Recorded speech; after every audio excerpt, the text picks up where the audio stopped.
It's July the 11th, 2019 in Chandler, Arizona. Lori Vallow Daybell's estranged husband, Charles, has been shot dead. The man who shot him is Alex Cox, Lori's brother, and he's sitting on the roadside explaining what happened to the police. I turned around and he hit me in the back of the head with a bat. So I went to my room and got my gun. If we look at his words, should we believe Alex shot Charles in self-defense, or was this a premeditated murder? If you pay attention to his words, you should be able to work that out for yourself. Welcome to Never a Truer Word, where we look at the words that people choose to use to see if they're telling the truth, the whole truth, and nothing but the truth. What I do here is different from anywhere else because I strip away everything apart from the words that are said and then use my process of statement investigation to give you the key to seeing deception, the truth, and the hidden motivations of a person. At the time of recording, Lori is in court representing herself and she's charged with the conspiracy to murder Charles. If we break down the interview that Alex gave the police just minutes after the shooting happened, what can we tell? It will be raw. It will be his first telling of the story. Is it smooth? Is he just telling us what happened? Or is he setting in motion a chain of events and a series of words to build up a story that is deceptive? What I'll be looking for here is storytelling tells. Is he just relaying events or is he spinning a web of lies? Some things to look for are jumps in time. When he's talking about what happens, does he hide things by just skipping over and going forward in the timeline? Also, explanations versus events. Truthful people, when telling a story, tend to say, this happened, this happened, this happened, this happened. When people are making things up, they tend to give justifications and explanations for why things happened. And also, the timings will be really important. That's the timings as Alex lets them out in his words. So are we ready? Let's have a listen to the very beginning of what Alex said to the police just minutes after he shot Charles. What happened today? How did it get to this? I don't know, he was enraged. What's going on? What happened? Oh, he was talking with my sister earlier. No, what happened today though? Like just in the last 20 minutes. He came at me with a bat. Okay. Was he living here or No. visiting? He came to pick up his son. Okay, is the son inside? No, my sister took him to school. Okay, so it was just you at the house? Yes.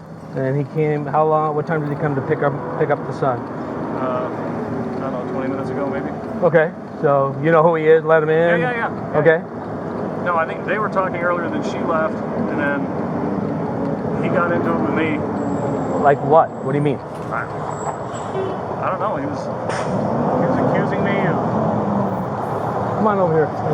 That truck's going to be really loud. What was he accusing you of?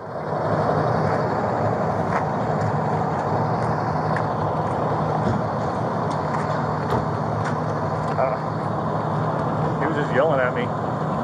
Okay, what was he yelling at you about? About my sister because I'd broken up the tussle with them earlier. And he told me not to interfere anymore with them or I'd pay. And he came at me with a bat.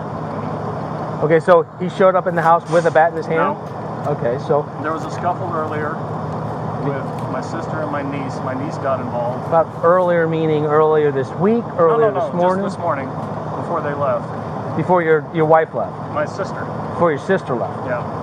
So very first question, always very revealing. And he is asked by the policeman, what happened today? How did it get to this? And his reply is, I don't know. He was in a rage. Now, I don't know, I often say is a hallmark of someone telling the truth. Truthful people do not mind saying, I don't know. And this is just a great reminder that all the principles I have, they're just data points. We need to keep adding all of them up because not one thing proves someone's lying over another thing. And I don't know here, well, we can actually see it is a lie because he's asked, what happened today? How did it get to this? He says, I don't know. And then he goes on to give lots of things that he does know. So the I don't know, don't buy too much that he means, I don't know. I think this is a lying, well, I don't know what happened, because he then goes into talk about the things that he knows, like he was in a rage and he started on my sister. He was in a rage. It's not very descriptive. He was in a rage. He's asked what's going on, what happened? And he says, he started on my sister earlier. Now, this is interesting. Number one, when he's asked what happened, then the point he starts at is a significant point for him. So listen, the guy is shot. That's the big thing that's happened here, is that Alex has shot Charles and Charles is dead. So that's what happened in the grandest scheme of things. That is the biggest what happened. And yet what he does is he goes back and starts justifying the shooting. Not necessarily means that he's guilty of making it up. He may feel like the most important thing for him to do is justify the shooting. In fact, that is the most important thing for him to do, because that's what he does. But what he's certainly not doing is saying, I felt in fear for my life, so I had to shoot him. Instead, he starts weaving this story for us about what happened. And as you can see, it's not a very descriptive story, because he says, he started on my sister earlier. Just started. Started what? He doesn't even say. I know it's a common phrase for, don't start on me. It means don't aggravate me, don't pick on me, don't have a go at me. But it's that's all quite small. Don't start is the beginning of something. Literally, in the word start, it's the beginning of something. So what he's not saying here is that he was abusing the sister. He was physically assaulting his sister. His sister was in fear for her life or anything like that. It's very small, actually. It's just he started on my sister earlier. Didn't finish, by the way, or continue or anything like that. He's saying he started on my sister earlier. So this is where his timeline starts, in the timeline that he wants to tell us in the least, the timeline he wants to get across. He wants to start with Charles starting on Lori. The policeman picks up on this. He wants to know how come the guy got shot and killed. He says, no, what happened today though, like just in the last 20 minutes? And then Alex says, he came at me with a bat. Now, again, we've got this small action. He's going to claim later on, as we'll hear, that Charles hit him with a bat, but he doesn't say it at this point. Now, if he had hit him with a bat and he had shot him as a result of being hit with a bat, as a result of being assaulted with a weapon, frankly, why is he not saying that here? Why is he not saying he hit me with a bat, he was attacking me, he was physically coming at me, so I shot him in self-defense? Instead, it's he came at me with a bat, which is not the same thing as hitting me with a bat. It's approaching him with a bat. It's literally there in the words. And again, he's saying what happened today, though, like just in the last 20 minutes, and he's still Alex does not mention the shooting. He's still giving reasons and explanations for all of this. Now, it may be that a person who has acted in self-defense would want to give the reason why they acted in self-defense, but you can see that's not what's happening here. He's not saying this happened, so in self-defense I did this. What he's doing is he's trying to build a picture of how aggressive Charles had been, and yet it's not really that aggressive. It's starting with his sister and coming at me with a bat. There's no real sense of a major physical violent action, and also emotionally there is nothing there either. It's not we were petrified, he was scaring my sister, I was in fear for my life. None of that is there whatsoever. It's just these very minimal actions of coming at me with a bat and starting on my sister. Was he living here or visiting? And he says, no, he came to pick up his son. Now that's a little bit extra. Was he living here or visiting? The answer really should be he wasn't living here, he was visiting. That should be all that needs to be said. But he's gone a little bit extra. He came to pick up his son, is what he said. Now, is that something that is significant? It made me think when I saw it, was he lured there to pick up his son? Because what happens is the things that are in our mind that are the truth, we cannot help them leak out when we're talking, especially if we've just shot someone, we're talking to the police, we're highly stressed. So even if there is a story that we want to just stick to and we should be listening to the questions if we're being deceptive and just answering those questions. We'll want to get our prepared story out. We'll want to get this version of innocence that we want to get out, and there's this picking up the son. Is that part of it? He's asked, is his son inside? And he says, no, my sister took him to school. So he's gone extra. Why the extra that is there? And also, why did he come to pick up his son if his sister took him to school? We find out later on there, but this is not fluid from Alex whatsoever. He's then asked, okay, so it's just you at the house. And Alex says, yes. And he came. What time did he come to pick up his son? And he says, I don't know, 20 minutes ago, maybe. Just remember this answer because there's a lot happens in this 20 minutes. Again, he uses the phrase, I don't know. Now, I believe this one. Now, we can use this one in a way where we remain truthful, but we are deceptive, which is when someone says, what time, if we don't know the exact time, like, was it 11:19 and 33 seconds, we can go, I don't know the time, and we can be honest in saying, I don't know the time, but it just manages to hide the fact that we know exactly what time it happened because things were planned very, very carefully. I don't know, 20 minutes ago, maybe. Just remember that answer because so much happens there. Okay, so you know who he is? Let him in. And he says, yeah. No, I think they were talking earlier, then she left, and then he got into it with me. So this is extra here because the question that was asked was, you know who he is? And it should have just been, yeah, I know who he is. Let him in because it's my sister's husband or it's my niece and nephew's father or anything like that. Instead, he goes extra and starts telling his story again. No, I think they were talking earlier, then she left, and then he got into it with me. Now, he said that Charles had started on his sister earlier and now they were just talking. So it's not consistent here. They were just talking earlier, then she left, and then he got into it with me. Now, again, got into it with me. This is not about fear. This is not about aggression. This is all very small. Just he got into it with me. So if his self-defense is that there was a lot going on, it was a highly charged emotional situation, we were in fear for our lives, this guy was ranting and raving and threatening and abusing and all that sort of stuff. If that is his story, it's not present here when he talks. So there's none of this emotion, there's no fear or anything like that. It's very, very small actions, talking, and he got into it. The policeman maybe picks up on this because he asks, like, what do you mean? And he says, I don't know. He was accusing me of, he gets cut off because they moved because of the truck. But once more, we've got this, I don't know. So he was getting into it with me. What do you mean? I don't know. Well, you do know because you've just said he was getting into it with me. So I don't know. Normally from people, it's quite a truthful thing. When it's coming from Alex, I'm not 100% convinced that he really means his I don't knows. Again, we come to the interaction between the two. And again, it's all very small. He was accusing me of something. So he's not, again, threats of violence or anything like that.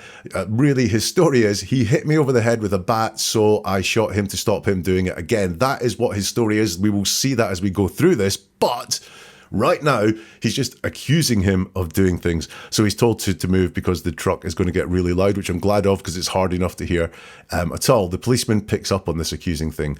What was he accusing you of? And here we go again, and I think this is indication of a lie. He was just yelling at me. So he's asked, what? You said he was accusing you of something. What was he accusing you of? And he doesn't answer the question. Two possibilities here. Because look, if this happened 20 minutes ago, he should know what he was accusing him of. He's brought up the fact he was accusing him of something, but he doesn't answer. Is that because A, he was accusing him of nothing at all, the accusations didn't happen, therefore he has no answer beyond this made up, he was accusing me of things? Or does he want to hide what he was being accused of here? That's another possibility, but we have a lie here. He was just yelling at me is what he said. Well, wait a minute. Was he yelling at you or was he accusing you of things? You're not being honest with us here, Alex. A little hint for you there. So if the I don't knows are a bit dodgy in this one, we've got the word just. And just is a word that always should be a red flag that deception is happening. And I've got just here, just yelling at me. There was much more going on, or he was just yelling at me. It's small, pay no attention to it whatsoever. But we do have that word just, which just makes me always dig in for deception. And I think I see it here because what I am seeing here is the fact that he said he was accusing me of something, but when he's asked what was he accusing you of, he has no answer. He was just yelling at me. And then we go, what was he yelling at you about? He says, about my sister, because I'd broken up a tussle with them earlier and he told me not to interfere anymore with them or I'd pay. Now we're getting somewhere. We're getting a little bit more detail, but he's had some time to think about this now as the questions have been coming. He was accusing me. What was he accusing you of? Oh, he was yelling. What was he yelling at you? I've had some time to think about this. Is this what's happening? And now I can give some answers. But what was he yelling at you about? No, it's about my sister. Now, the overall impression we might get from that answer about my sister, because I'd broken up a tussle with them earlier, and he told me not to interfere anymore with them or I'd pay. Now, that's not yelling about your sister. That's yelling about Alex. That's saying, don't get in between us anymore. But no, it was about my sister. So was there some yelling about Lori going on there, which she wants to hide, because then he says, because I'd broken up a tussle with them earlier.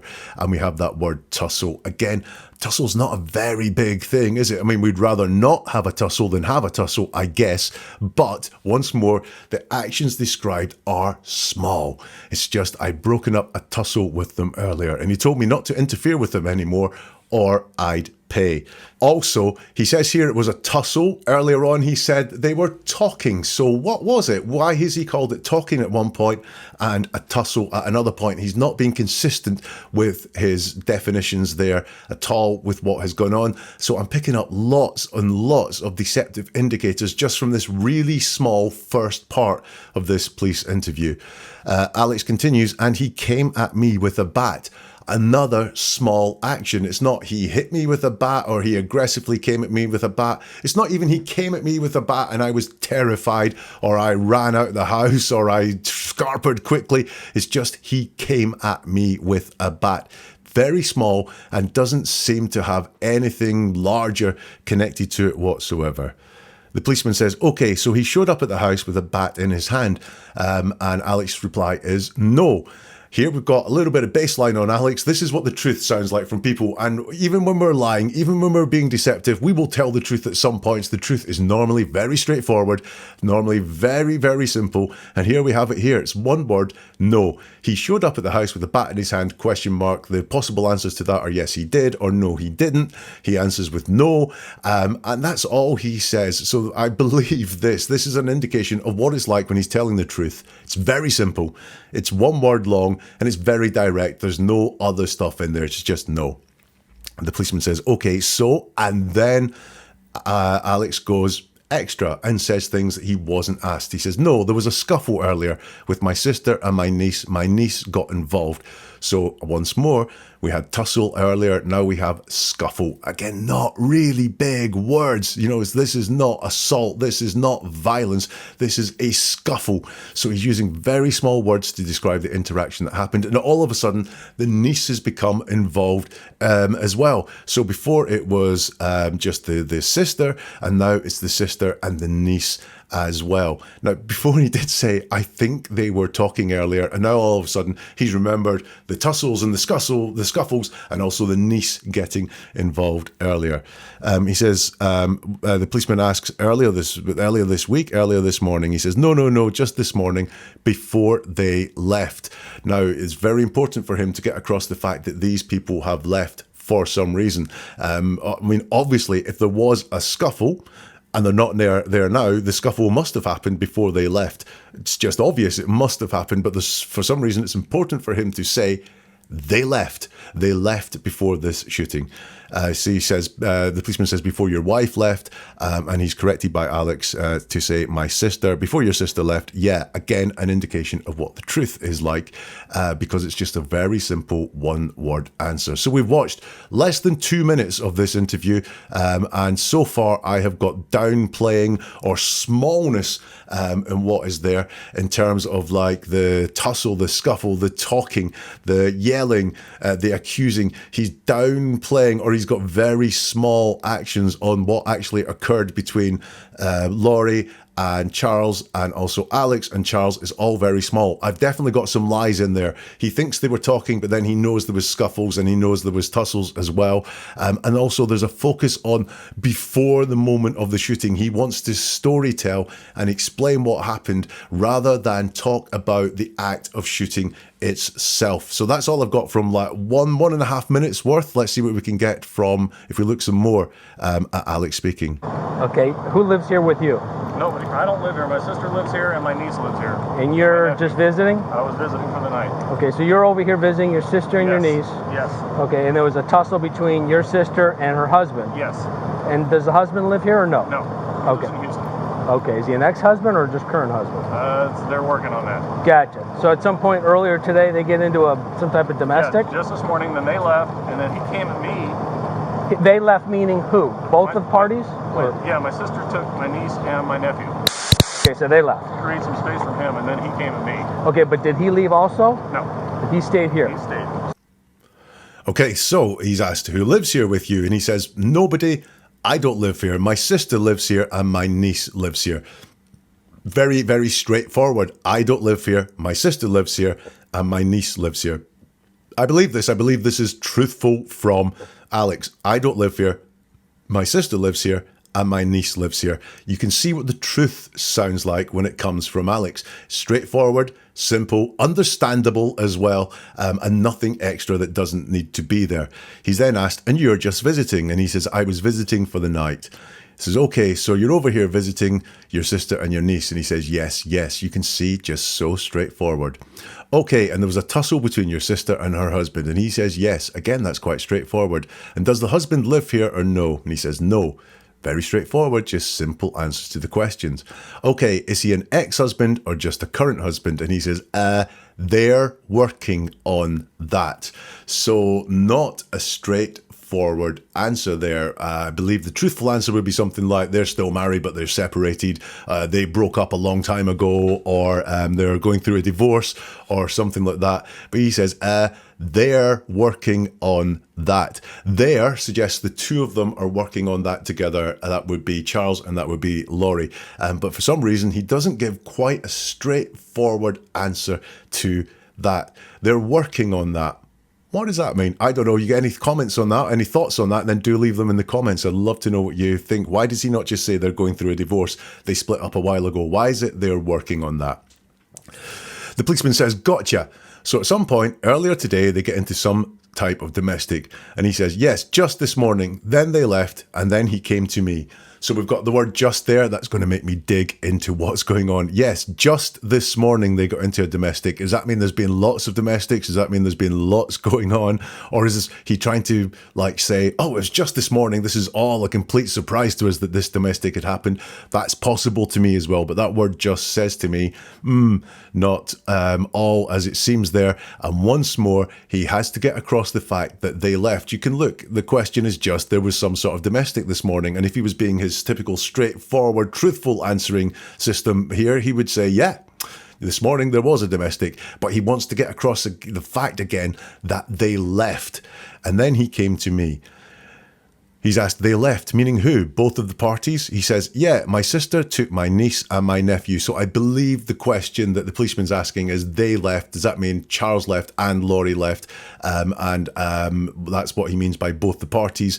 Alex misunderstands that. I think this is an innocent misunderstanding, not an indirect answer to the question. He says, yeah, my sister took my niece and my nephew.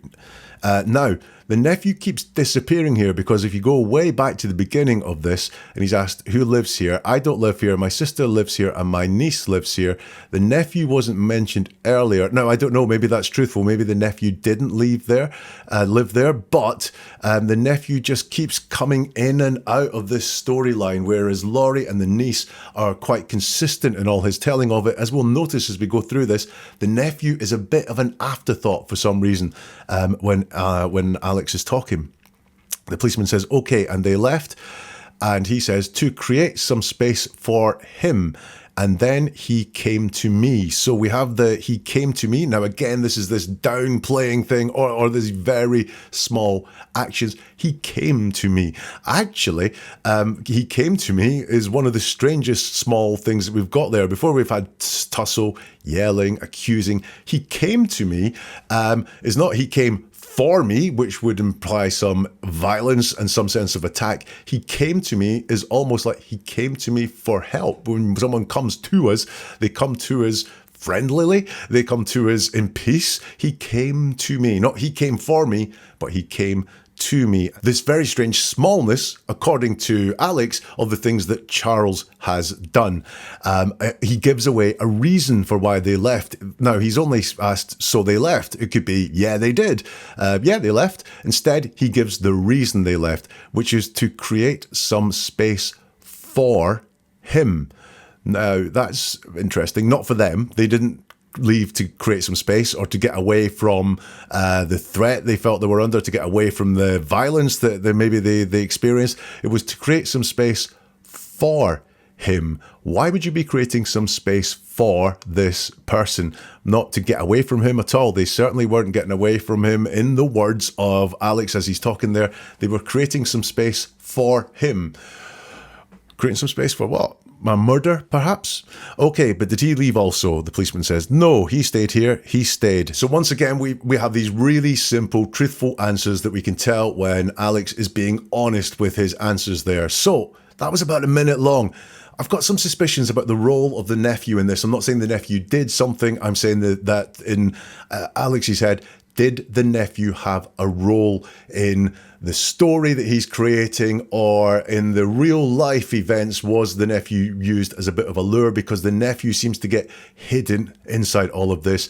And we've still got these bland terms to describe what happened, what Charles was doing. Just these very bland, anemic terms. I get no sense of real threat or fear of what Charles was doing at all from Alex's words. Let's have some more now from the roadside police interview. So it's just you and your brother-in-law. Yes. Okay. And kind of go through it. Did you say something like, "Hey, don't touch my sister," or yeah, yeah. Okay. And then he picked up the bat. Where was the bat at? In the living room. Okay. The guys. So you get in an argument. What is it over? Well, it was over my sister. He was getting physical with her, and so my niece came out with her bat, and then he took the bat away from her. Wait a minute, I thought you said your niece left. She did, but this is before.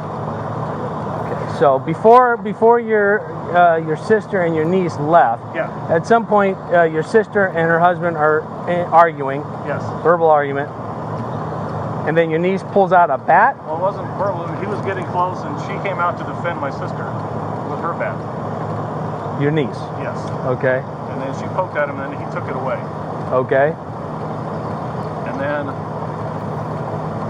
I stepped in and told them they needed to separate. Right. So then my sister leaves with my niece.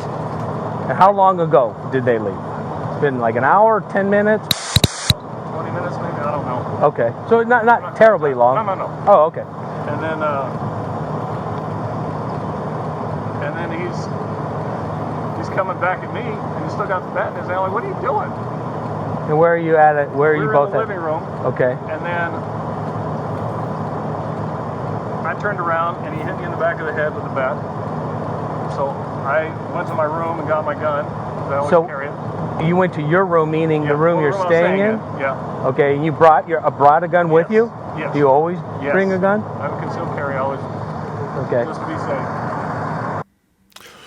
Right, I have so much to say to this section here. We've got the question first of all. So it's just you and your brother-in-law, yes. And we've just got this really simple framework going on here where I believe he's being honest and truthful because it's short answers directly answering the question. Okay, and kind of go through it. Say something like, hey, don't touch my sister, and he's like, yeah. Who was the aggressor is the question I have here. We don't really get any sense at all that Charles was being an aggressor here. And then he says, and then he picked up the bat. So, and then suggests a jump in time. If you think about when you tell your friends a story, maybe about what you did at the weekend, you'll say, we went out and we went to the mall and then we went out and got something to eat. And that and then covers up a whole load of things. It might be just boring for you to say, or you did something you don't want to share. So we use and then to jump time in the stories. Now, this is a very short story and it's about killing someone. So nothing could be too trivial here. So what is it he's jumping time with? And then he picked up the bat. So there's something missing here, and then it's denoting a jump in time. And picked up the bat once more. This is not violent. This is picking up a bat. I agree, you have to pick up a bat to do something violent with it, but he's not talking about the violent part of it. He's talking about the non-violent part of it, picking up the bat. He's asked, where was the bat at? And he says, in the living room. Okay, so you get into an argument. What is it over? And he says, and I'll read his full answer. Well, it was over my sister. He was getting physical with her. And so my niece came out with her bat. And then he took the bat away from her. Now, the answer starts with the word well. That means I'm not going to answer the question the way you want. I'm not going to give you a straightforward answer, and I'm tipping you off that what you're going to get is more of an explanation to why things happened, rather than just what was the argument over. And you can see, what was the argument over?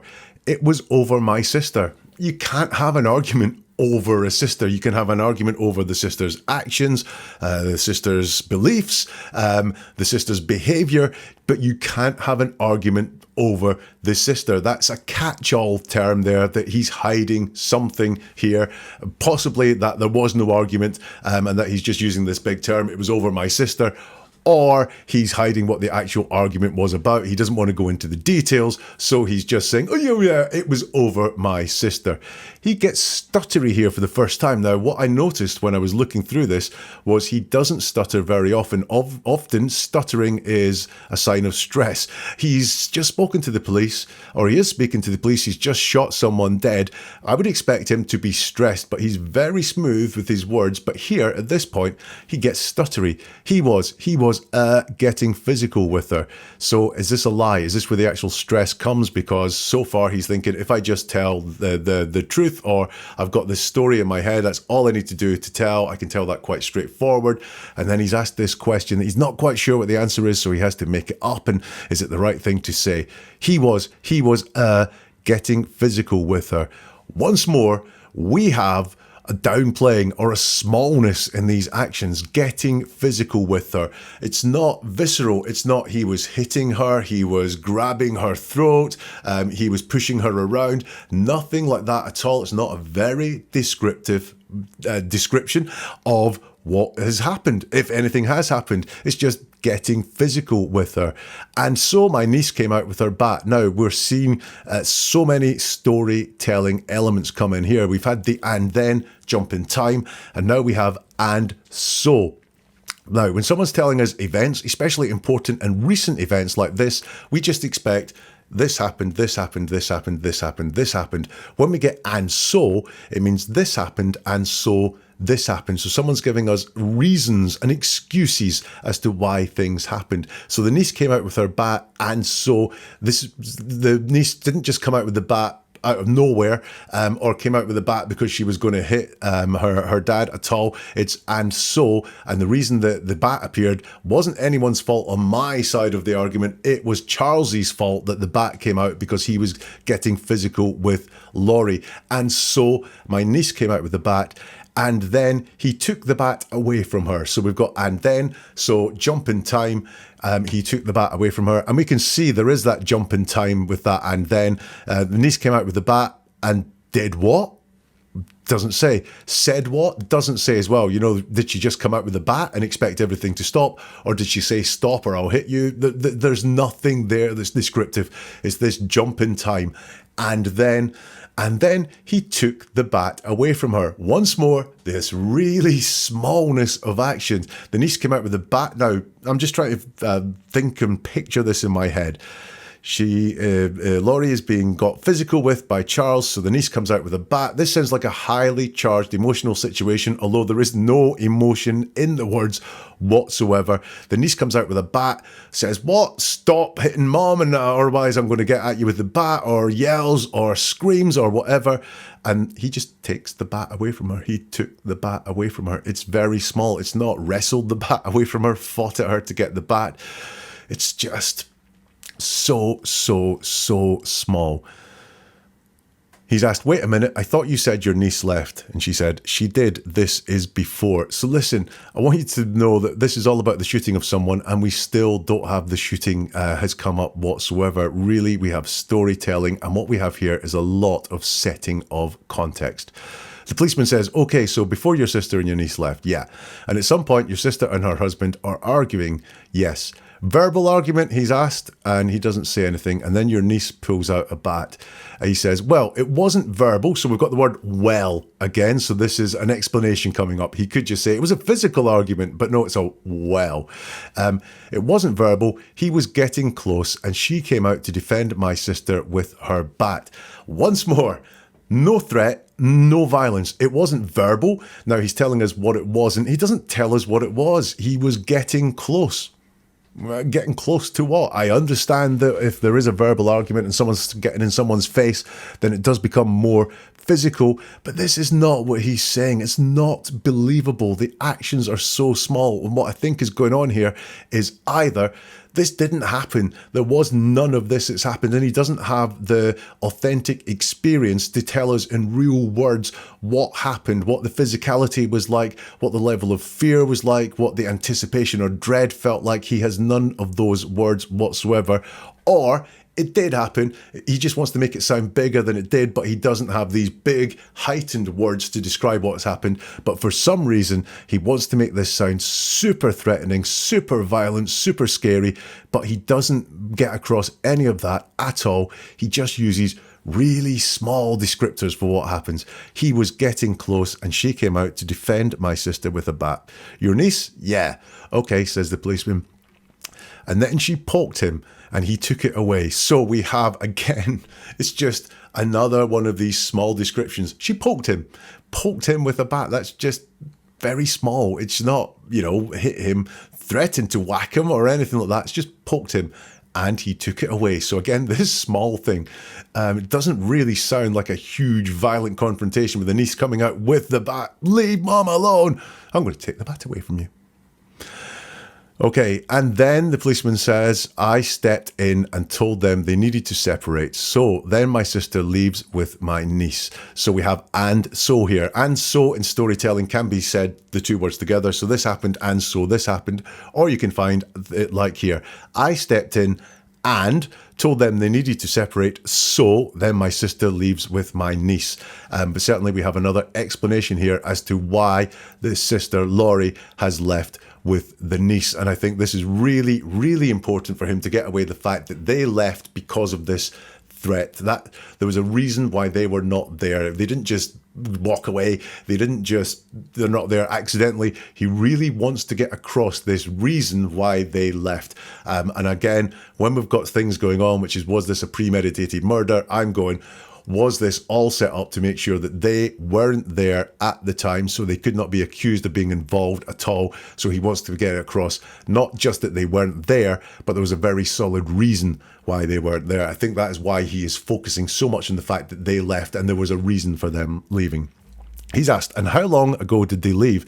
It's been like an hour, 10 minutes. He says 20 minutes maybe, I don't know. So we've got this 20 minutes where so much happened, where 20 minutes where they turned up, where Charles turned up, and then there was this altercation, including it got so serious that can't just have happened in a very short space of time, that the bat came out, the bat was taken away, and then they left. All seems to have happened in about 2 minutes from this storytelling. The timeline is well off there.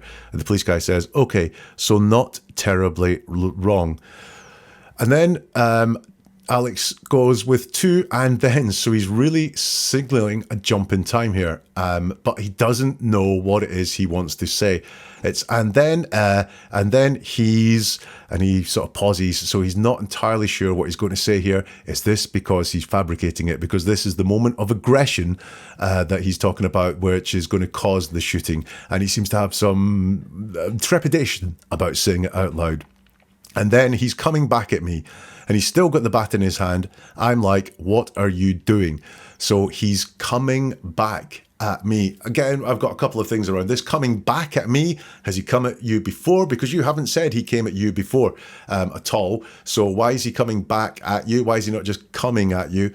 And once more, I'm sure you can spot it now. It's very small. he's coming back at me. He's not advancing towards me. He's not coming towards me with the bat, threatening to hit me with the bat. He's not swinging the bat at me or anything like that. No, it's just this very small. He's coming back at me, and he's still got the bat in his hand. And I'm like, what are you doing?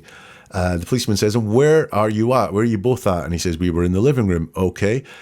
Another jump in time, because Alex says, and then I turned around and he hit me in the back of the head with the bat. So I went to my room and got my gun that I always carry. Okay, so we have and then jump in time. So, and we can see a jump in time here.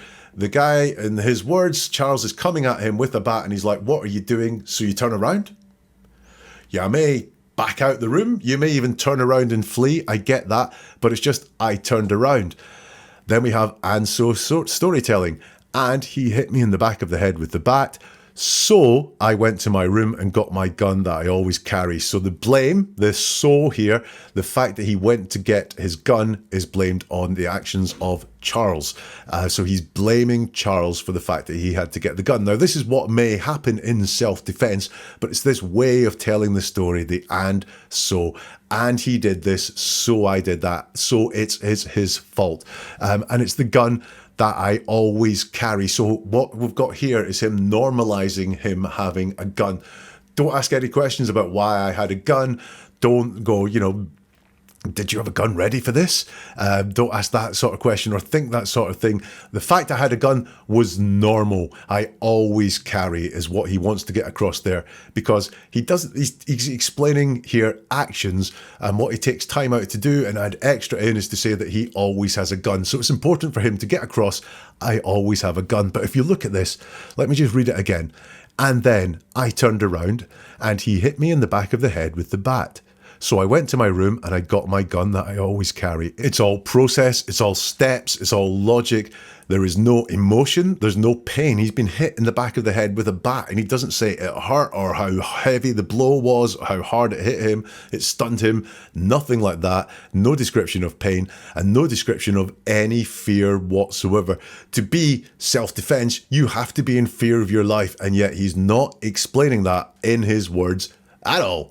So you went to your room, meaning the room you're staying in. The policeman asks, and Alex says, yeah, okay, you brought a gun with you. Yes. Do you always bring a gun? Yes, I conceal carry always. Okay, just to be safe. Now, there we go. We've got that word just again. So he's asked, do you always bring a gun? And he could have just said, yes, I conceal carry always. It's my way of life. It's how I am. I've always got my gun with me. That would be perfectly acceptable, but he has to go extra.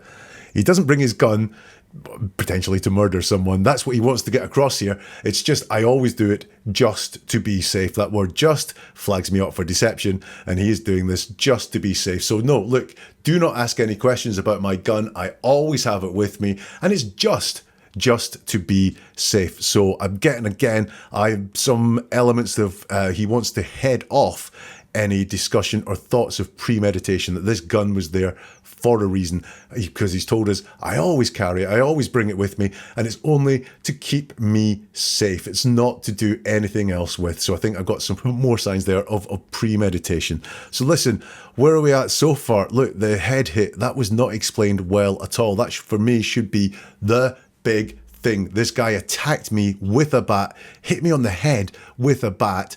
This should be the instigation for acting in self-defense, but it's not explained very well at all. There's lots missing from a description of someone being whacked over the head with a bat. But the gun is explained. He gives lots of reasons as to why that gun is there.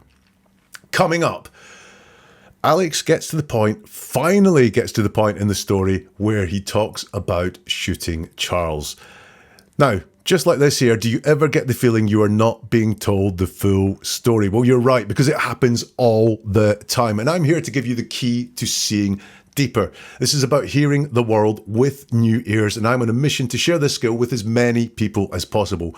So if you want to unlock the secret, then subscribe to this channel or follow it and join the movement. You can also delve into the archives, a treasure trove of cases waiting for you to explore them and learn more about understanding the world through understanding how people use words.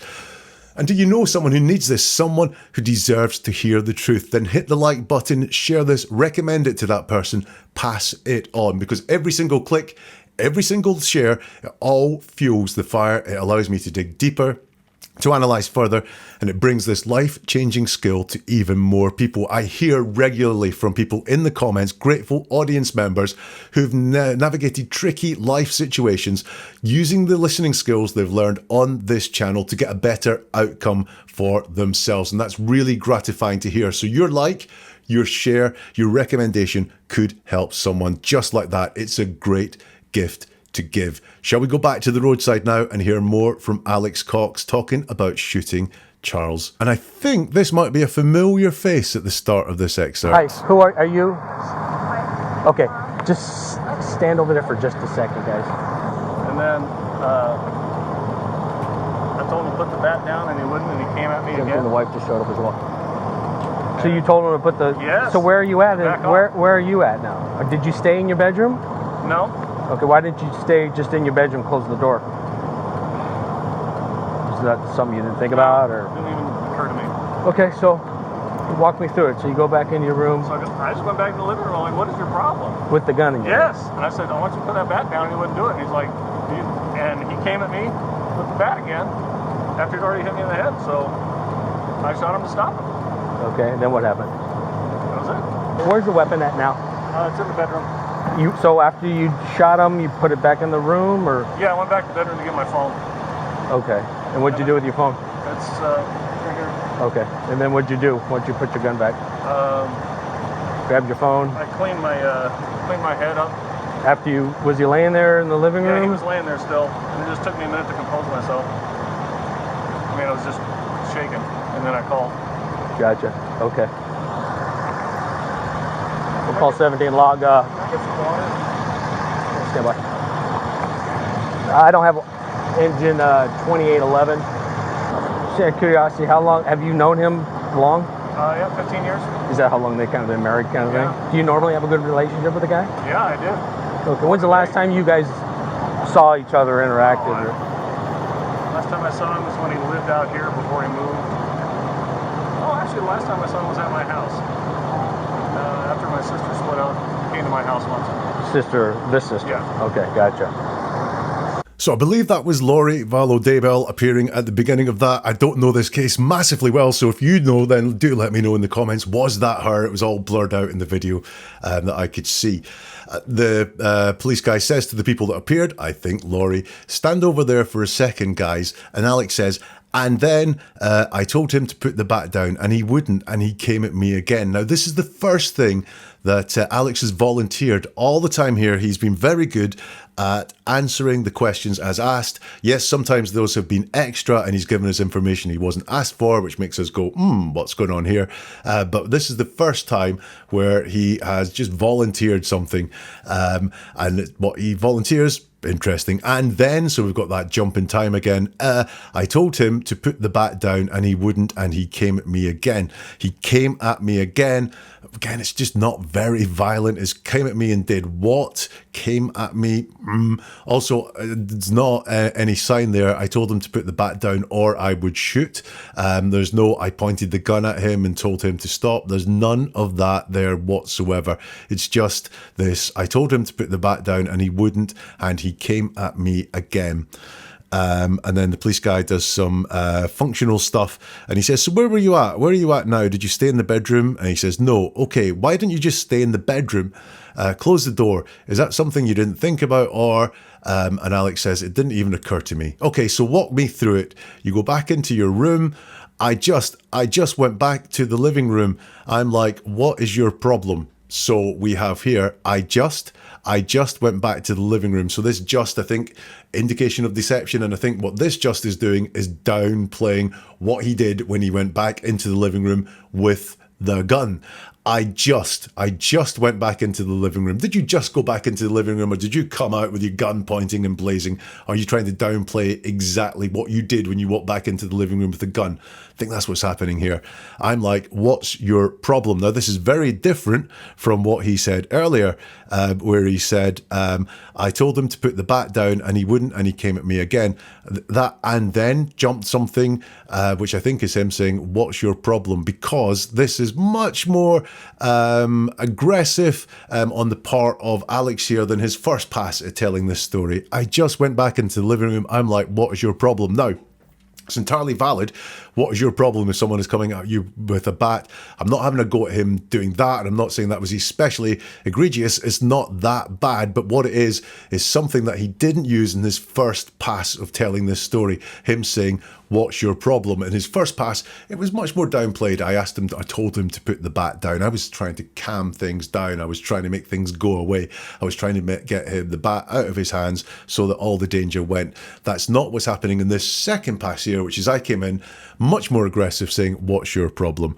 The police guy picks up on this, that there is no mention of the gun. So he asks, with the gun in your hand? And he says, yes. Now, that's all that's needed to be done. He could have just stopped there. Yeah, the gun was in my hand. But no, Alex goes extra, which is always going to be informative to us. Yes. And I said, I want you to put the bat down. And he wouldn't do it. And and he came at me with the bat again after he'd already hit me in the head. So I shot him to stop him. Now, this, I guess, is the big moment in the story. So let's break it down. And I said, I want you to put the bat down. So this is the second time now he's said that. So, okay. And he wouldn't do it. And he came at me with the bat again. So we've got a lot of stuttering going on here. Now, I would understand that stuttering. Stuttering suggests nerves of saying things, which can be deceptive. It can be the fact that it's hard to tell a lie. It could just be this is a very stressful moment. Remembering shooting your sister's husband would be stressful, and that's what could be going on here. But he came at me with the bat again. Again, it's not he tried to hit me with the bat again. There's no fear in there whatsoever. It's just he came at me with the bat again after he'd already hit me in the head. Now he's jumping backwards here in time to remind us that he's already been hit in the head. So I shot him to stop him. To stop him what? He doesn't say. But we have and so storytelling. Did you spot it? And he's like, and he came at me with the bat again. He'd already hit me in the head. So I shot him to stop him. But it's very, very flat description. He doesn't say I shot him to stop him. What? Coming at me with the bat? Doesn't say that. To stop him hitting me in the head again? He doesn't say that either. He shot him to stop him. To stop him what? Annoying his sister again? Living? He doesn't say, and we can't assume what he means just from the context of what is there. But once more, no fear. There's no real knowledge of self-defense there. There's no, he doesn't once say, if you come at me with the bat again, I'm going to shoot or anything like that. He doesn't relay that as he tells the story. So I shot him to stop him. Okay, and then what happened? He says, that was it. Now, that is a lie. Because other things did happen. You can see, you can hear other things happened. He put the gun back. He got his phone. He cleared his head and all these things. And then what happened? He says, that was it. That's him wanting to draw a line under that part there. Don't ask me any more questions about what is inside that box, because I've put everything inside that box. I only want to say it once. I don't want to say there was any more to it. That's an indication that there is not the full truth being said there by Alex. That was it. Don't ask me any more questions. I want to stop here. Where's the weapon at now? He's asked. He says, it's in the bedroom.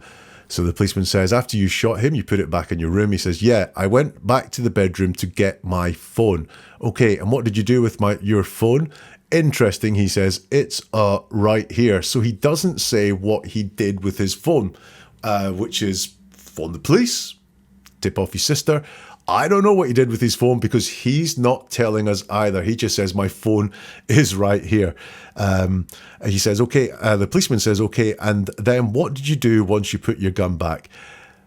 Interesting, he says. So we have had a couple of things going on after the shooting. He says that was it. I.e., don't ask me any more questions, even more, though more did happen. And then when he's asked about the more that did happen, so what did you do with your phone? He doesn't tell us. He tells us where the phone is, but he doesn't tell us what he did with the phone.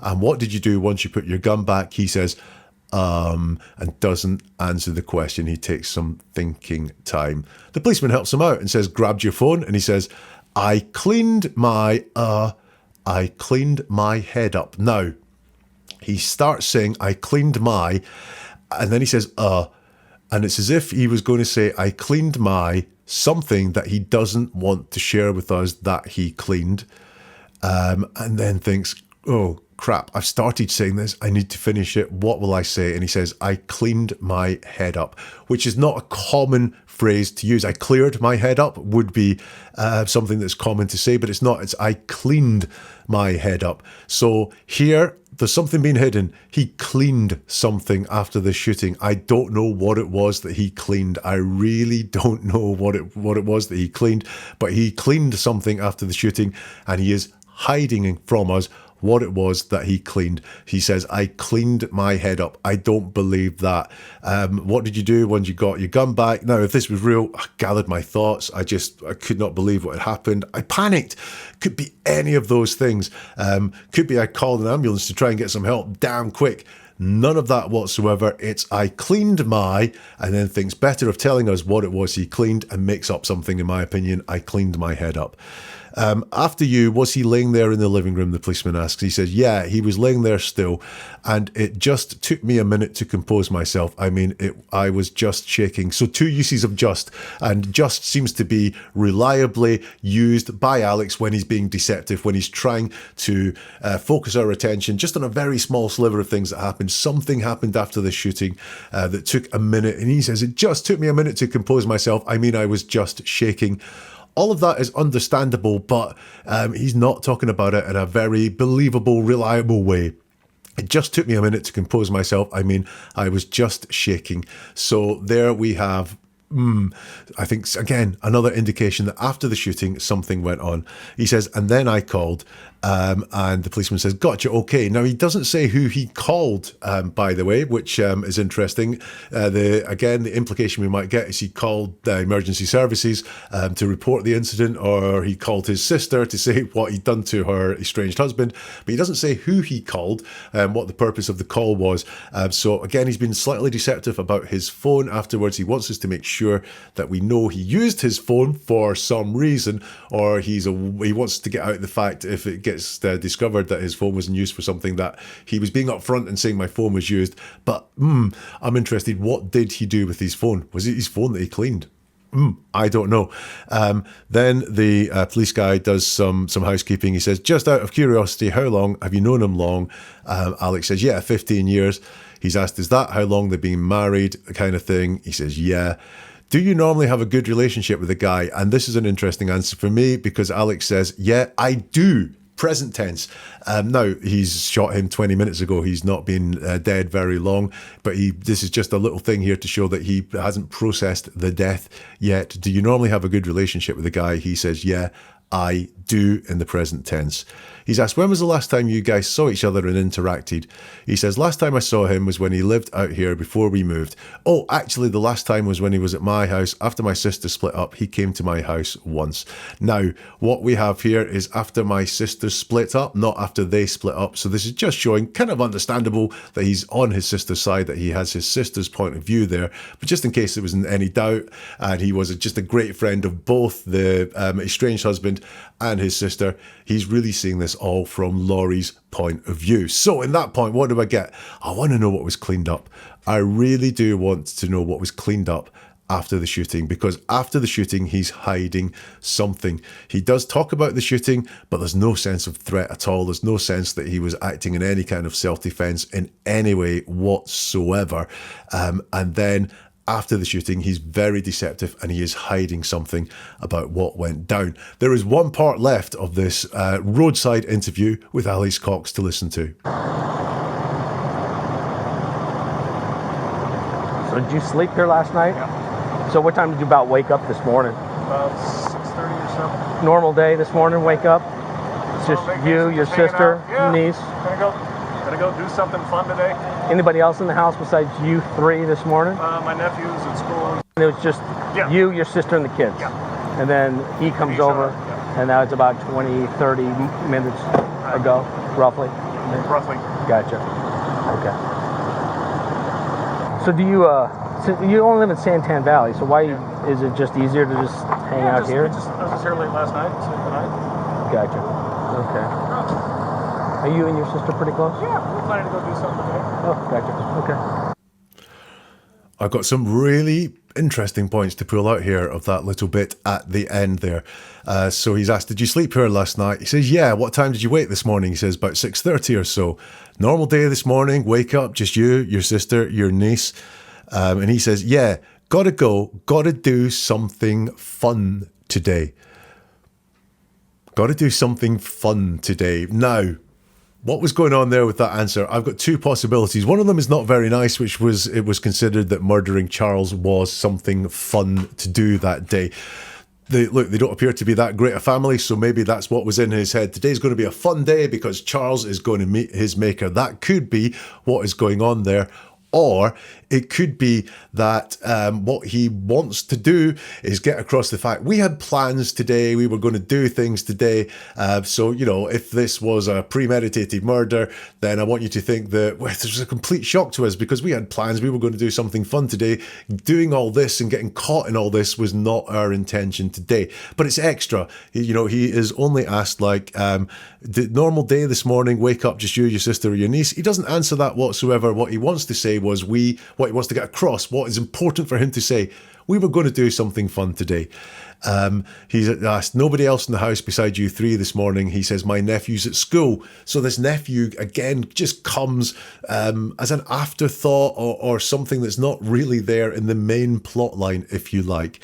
So it was just you, your sister, and the kids. Yeah. And he comes over. That was like about 20, 30 minutes ago, roughly. He says, roughly. Then he's asked, so you live in Santan Valley. So why is it just easier to hang out here? And then he says, are you and your sister pretty close? And Alex's answer is, yeah, we were planning to go do something today. So are you and your sister pretty close? Yeah. Now there's the answer to the question. Are you and your sister pretty close? Yeah.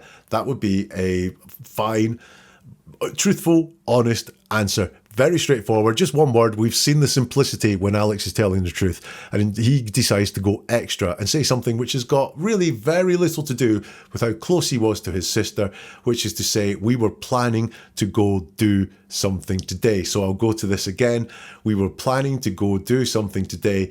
We were planning, so that means we were planning, but we know we're not going to do it now because it's in that past tense. And I think this is, again, him saying, this was not premeditated. This was not in our plans for today whatsoever. We had plans to do something fun. We had plans to do something together today. So please don't think this was premeditated. How could we have planned to do this if we were planning on, I don't know, going out to a theme park, going out for lunch today or something like that? That is what I think is going on there. Just towards the end of this, it's almost as if he's like, right, if I told all the parts of the story like I wanted to tell all the parts of the story, I haven't got in the part that we were planning on doing other things today, just so they don't think this was a pre-planned murder. I'm going to mention it twice to make sure they really get it in very, very short terms. And that is all I have from that roadside interview of Alex Cox talking about the murder of Charles. So what do I think?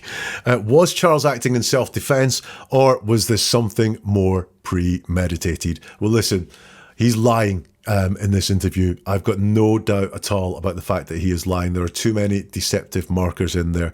There is no real sense of threat at all that was posed to either Lori or to Alex by Charles whatsoever. I think the nephew was a lure, and that's why he gets mentioned in slightly different terms to the rest of the family. I think there was a premeditated plan to shoot Charles and stage it as self-defense. What do you think? Do let me know in the comments on this platform if you can. I'd always be really interested to hear what you think about Lori Vallow Daybell and her brother Charles. Her brother Alex, was this a premeditated murder of Charles. Let me know in the comments if you can, or you can get in touch in social media. If you go to neveratruerword.com, you'll find all the links to get in touch in social media. You'll also find a whole load more cases to look at, where we look at how people use words, and we can uncover the keys to seeing the truth, to seeing deception, and also the motivations between people and how they come out in the words that people choose to use. That's neveratruerword.com. And we'll see you soon for something new from Never a Truer Word.